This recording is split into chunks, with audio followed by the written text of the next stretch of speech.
Okay, y'all, I am going to show you today how I make my chicken sausage gumbo. I've got the chicken thighs. I do boneless. You can do different things. I go with the skinless boneless, easy to chop up.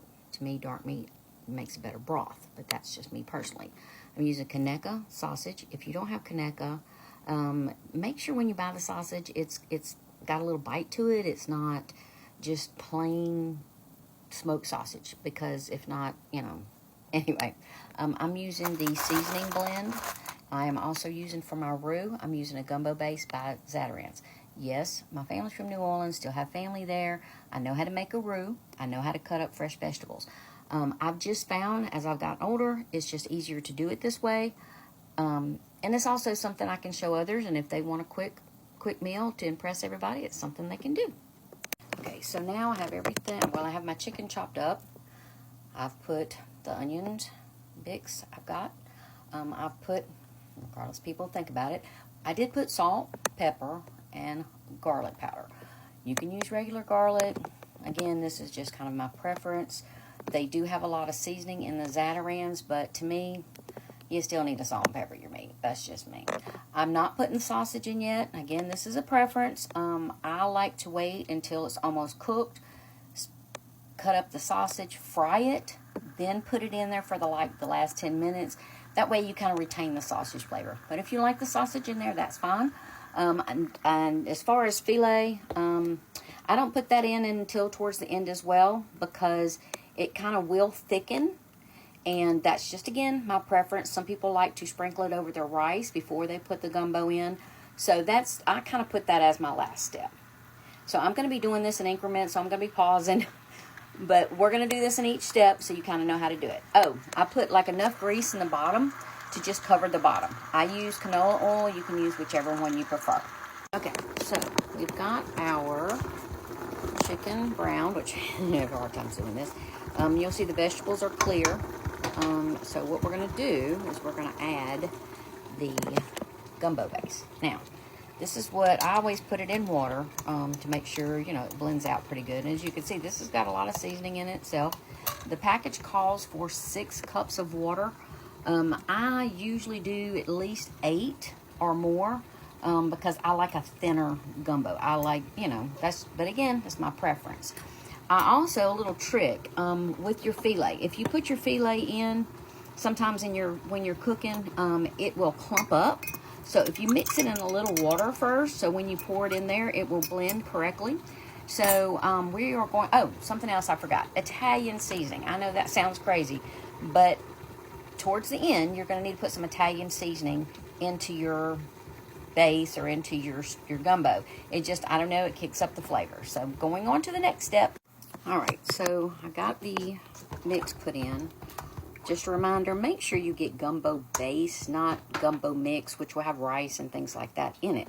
Now, something I didn't mention is always have 2 boxes. As you can tell, this looks really thin, but I always like to make sure that, it covers all the meat and you get a good bit of gravy. So make sure you have 2 boxes on hand, because what I'll probably do is wind up putting at least another half a box in here to kind of thicken it up. I'm going to let it cook down a little bit and see how it goes. But again, a lot of this is going to be, trying it, seeing how it works best for you. This is just kind of like a quick way for those who are scared of making a gumbo, scared of trying a roux, a simpler way of doing it. And again, if Chef Reacts ever comes to this, yes, I know how to make a roux, again. And some people, will say, hey, it's so much better when you do it. To me, I've done it numerous ways over time, and I think since they've come out with this gumbo base, it makes an awesome gravy. So I'm 100% behind this. Okay, I'm gonna let this simmer probably for about 30 minutes.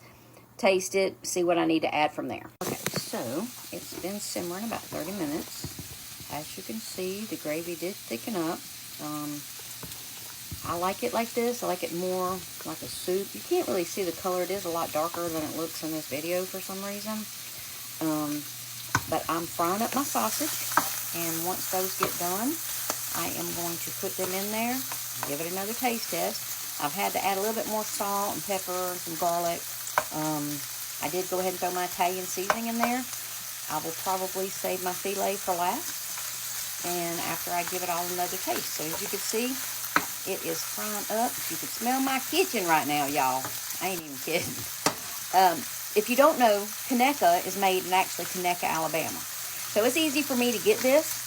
I know not everybody can get Conecuh. So again, you know, if you got a good smoked sausage you like, just make it sure it's not one of those sausages that, forgive me, tastes like a weenie, okay? If it tastes like a weenie, it ain't sausage. That's just my opinion. So if you can't get Conecuh, just get one that's got a little bit of a bite to it.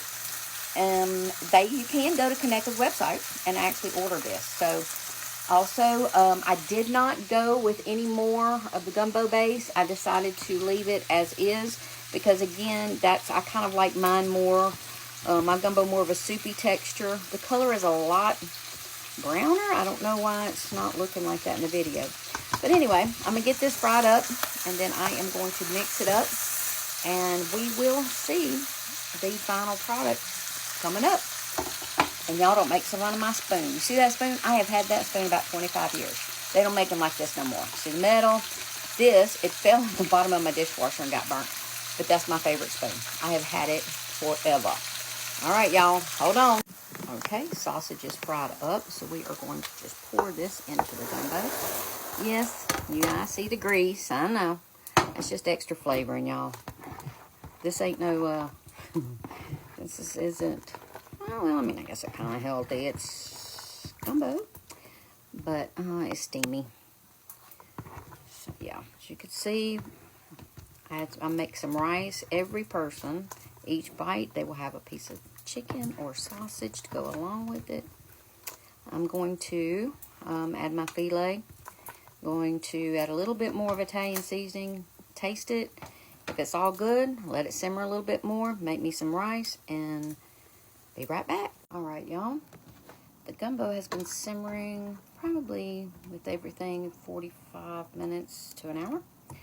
Got my rice ready. Fixing to make me a nice juicy bowl of gumbo. Now, at the end here, if you like shrimp, you can add shrimp. I just like sausage and chicken gumbo. So this is the one I make, but towards the end, if you're going to use shrimp, wait until about the last 10 minutes because your shrimp will get chewy. But this is just my favorite. This is something I think everybody can make. Now, if you make gumbo and you've got your way of doing it, that's perfect. I'm just I know that a lot of people have asked me how I make my gumbo. They're scared of making a roux, or their roux never turns out right. So this is just kind of a quick way. And again, I know the coloring looks in this video, I'm showing it looks really light, but it is darker than it looks. It is more of a darker brown. It did thicken up. Towards the end, I had to add some more salt and pepper, a little bit more Italian seasoning. So the best thing I can tell you, if you're learning to cook, taste your food. Taste it as you're cooking it. Taste it about 10 minutes till it's done if you need to add any more seasoning.